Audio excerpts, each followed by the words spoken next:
So today we're going to criticize some USA companies under 5 categories to see which one's leading the pack for USA made knives. And the categories are going to be availability, variety of models, price, build quality, and most importantly, heat treatment. Let's get into it.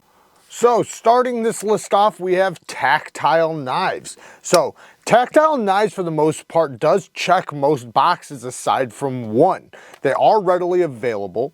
They don't have a lot of variety, so that's their downside. They don't have a lot of variety, but they are readily available. Their price is pretty decent. They do a good job with their price and materials, or price for their materials. Their build quality is pretty much on point. I did have some, criticisms of the Maverick, but that doesn't mean it's not built very well and it's not a solid knife, because it absolutely is. They do make great American-made knives, and they're 100% USA made. Their heat treatments have massively improved. They went from doing magnet cut at 61, 62 HRC, now it's 63 to 64 HRC, which I did do an edge retention test that you can go and see. It did phenomenal. It did really, really good. So that's impressive. But the one reason why they can't really make the top of the list is because they just don't have any variety. But they are a newer company, so give them a chance. I'm sure they will be making more and more models as time goes on, and they will continue to creep up the ranks. Next we have TRM.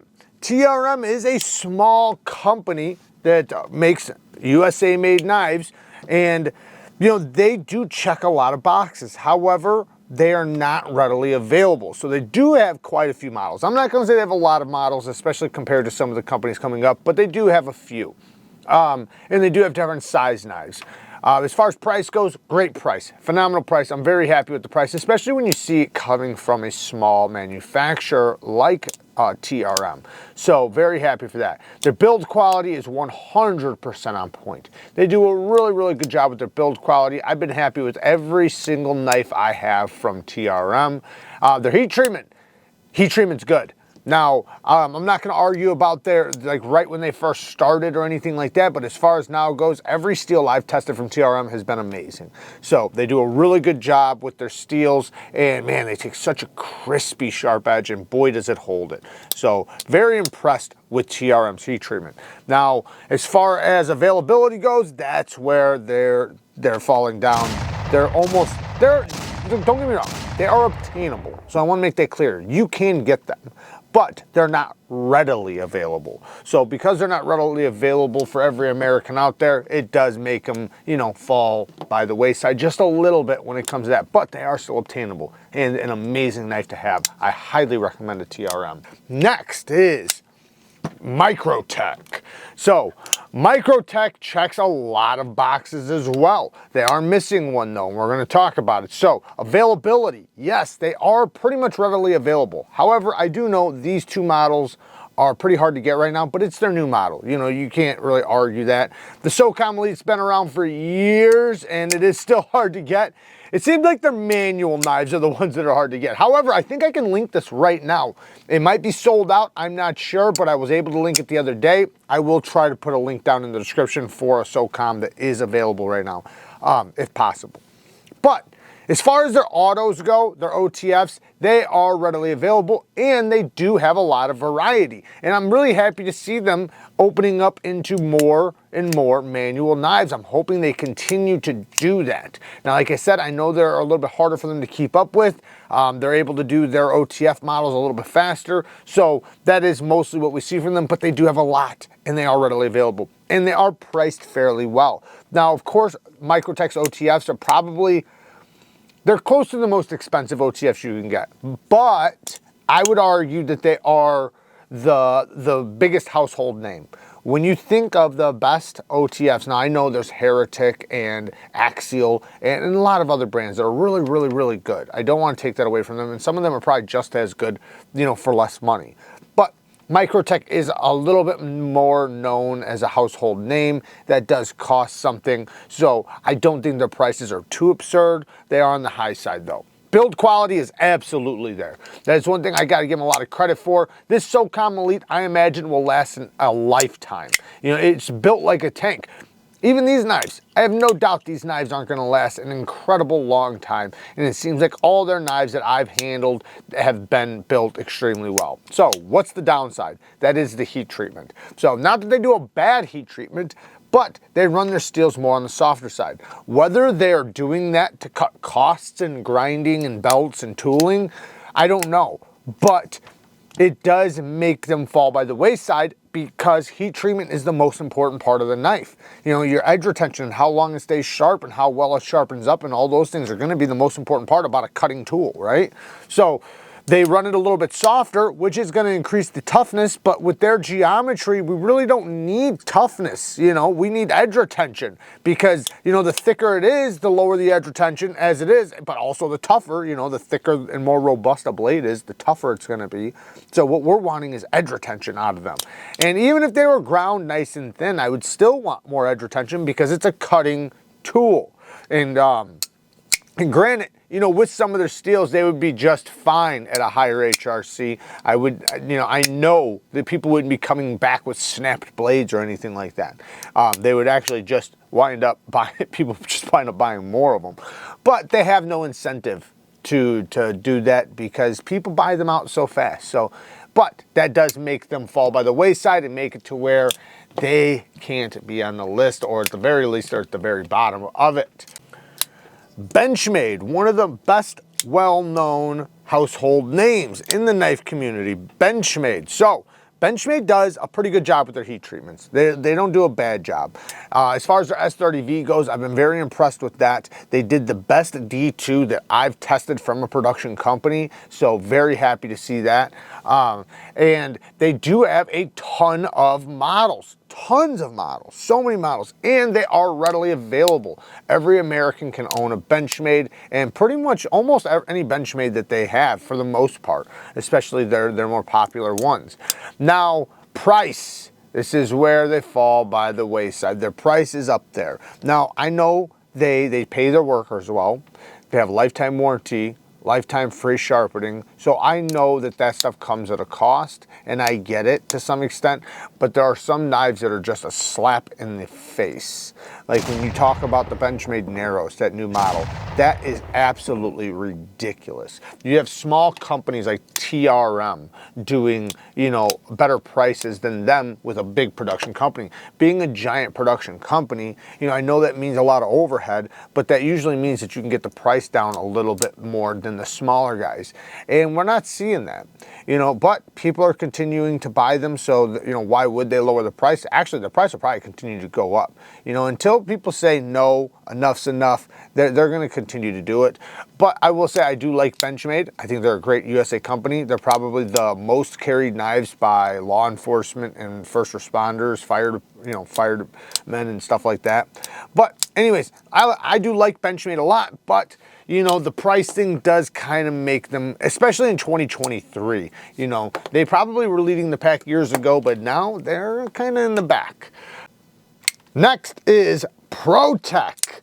And, you know, I do need to get more of these in the collection. I only have a couple of them at the moment. I've had a ton of them on the channel. I love PROTECH. I think they do a really good job. Availability. They are pretty readily available. Not all of them, I know, but even like the PROTECH PT right now in Magna Cut steel is available. You can get the PROTECH Malibu. It's available right now. I will link them down in the description. Now, as far as the Mordax goes, that's a little bit tougher to get. You can usually only get them at blade shows and things like that. But, you know, for the most part, most of their models are available. And they do have a lot of variety. They have a lot of knives. Now, I wish they would do more manual knives. I do. They only have a couple at the moment, but they do such a good job with them, and they do such a great job with their manuals. But as far as out the sides go, there's a ton of different out the sides, and they're probably doing the out the side action the best in the business. Their springs are super reliable. They hammer out there with authority. Their build quality's there. They're using good materials, and that goes to the build quality. It's there.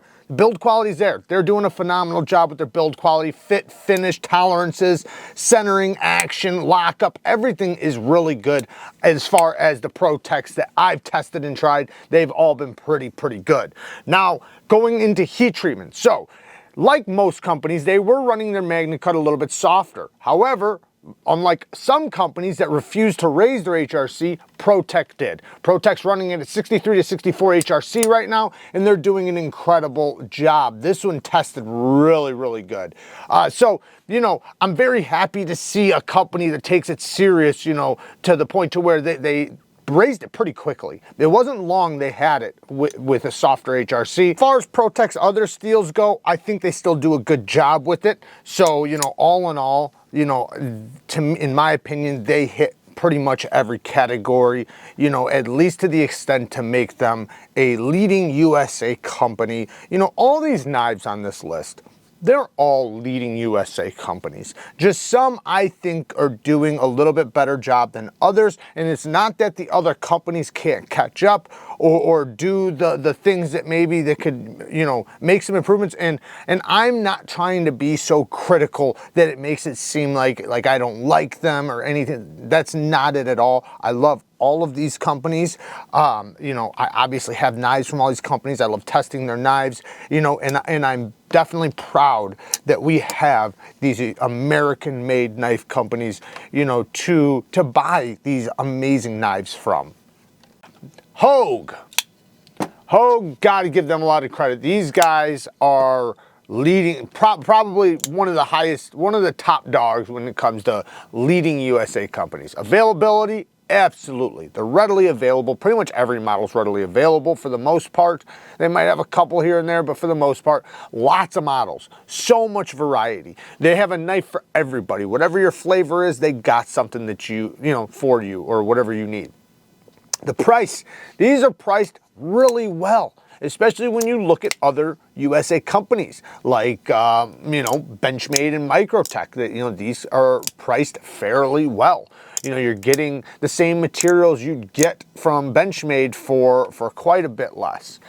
The build quality is absolutely there. Now, this is one example where I'd say the price is a bit high, but for the most part, most of their models are priced really well. But the build quality is definitely on point. I've always been happy with every Hogue I've ever had. It came out of the box really good and super solid, super tough. You know, I do recommend getting new scales for the Hogue Deca, you know, but that's just because I don't like FRN, and FRN is very flimsy. So, you know, I know people could argue that that doesn't mean good build quality when it's flimsy, but it's that type of knife. It's a super lightweight knife, and, you know, get the OG scales, you'll be just fine. Heat treatments. They're doing a really good job with their heat treatments now. So they were running their HRC on their magnet cut a little bit softer in the beginning, but they got with the program and now they're doing a phenomenal job with it. 63 to 64 HRC. And for their other steels like their S30V, I've been very happy with it. So I've yet to have had a Hogue where I was like, yeah, this steel is bad. So I got to give them credit. They do a good job, you know, as far as I can see so far right now with their heat treatments and, you know, every other thing they check. So as far as the 5 check marks, they check them all. So shout out to Hogue for being one of the best USA companies right now. Now, the one that's leading the pack, absolutely hands down, is Spyderco. Now, I do have a couple Spydercos here that are not made in the USA, that they're made in Taiwan, but, you know, don't freak out. It's still a USA company, and they do a really good job with their Taiwan models. Their Japanese and Taiwan models are really, really good. So, but they do have their USA stuff, and they are a USA company. Availability, absolutely. They're pretty much all readily available. I don't know of any Spydercos that are just never available, aside from like some of their like sprint runs and stuff like that, but that doesn't count. You can still usually get that model just fine. They have a lot of variety, probably the most variety. You know, you have so many different sizes and different, like they have everything, man. They have so many different kinds of knives. They have something for everyone. And the price is right. Especially when you consider all the other check marks, right? Their price is good. I'm very happy with their price. Their build quality, 100% on point. I've been very impressed with their build quality, especially the past 2 years. I don't know if they upped their QC or what they did, but it just seems like almost all of them right out of the box are pretty much perfect. Now, there's some things you could argue about, and I know people are going to say, well, I've gotten some that are off-centered. Yeah, but I think lately, though, like I said, the past 2 years, I think they've been pretty good with that.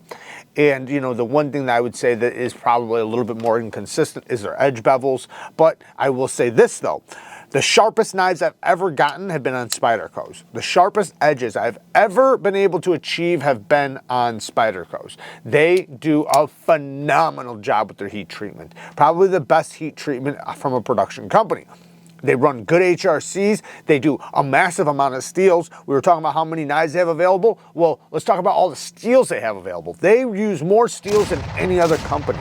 So they're using all kinds of steels. They're heat treating all of them very well, doing good HRCs. Their build quality's there. They're priced really well, especially when you consider the heat treatment and all this stuff. Man, they're priced pretty damn well, and they're always available. So I gotta say, Spyderco is definitely leading the pack right now as far as USA-made knives go. If you don't have a Spyderco, I definitely recommend them. Like I said, they have so many different flavors, and you know, they have something for everybody, but Spyderco is definitely doing the damn deal. And if you want to experience, like say if you have a steel that you're wanting to feel the reality of it or feel its ability, get one from Spyderco, whether it's S90V or whatever steel. They're using some steels that no other companies are using.